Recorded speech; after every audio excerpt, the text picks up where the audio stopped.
成哥又嚟拍實力片啦。咁兩日買單計呢，買12場中10場，輸2場。咁啊，登入翻俾大家睇先啦。登入。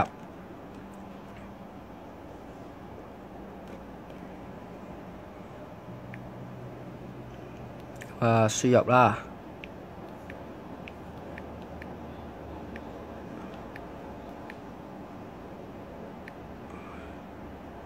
咁啊，搜尋翻個戶口記錄。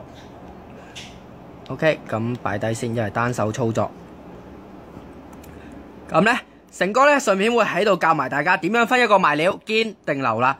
咁如果係流嘅話呢，佢會點樣做可以做到連勝嘅記錄呢？就係拉落去，以派彩、以退款、以回購嘅交易，咁樣呢，就自然可以做到淨係得個贏嘅記錄啦。咁當然，成哥呢就唔會咁樣做嘅。咁各位可以睇到啦，咁樣睇呢就全部都係贏嘅。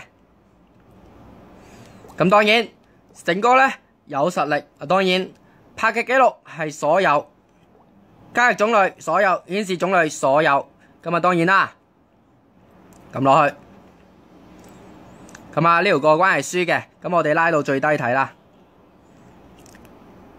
咁啊，呢場贏嘅1場、2場，咁啊之後3場、4場、5場、6場、7場、8場。咁你話喂，係咪全部都係贏噶？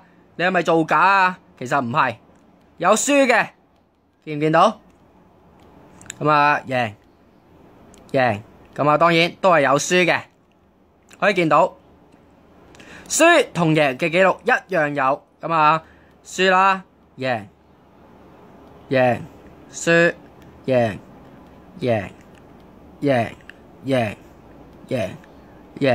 咁啊講得多咧都厭啦。可以睇到真正嘅實力證明，輸同贏嘅記錄都會鋪。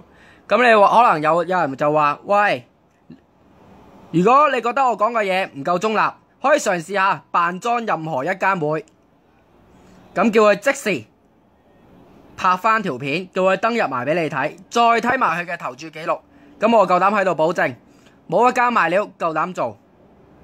咁唔信嘅，大開即管嘗試下我講嘅嘢究竟準定唔準啦。好，咁今日就係咁多先，再見。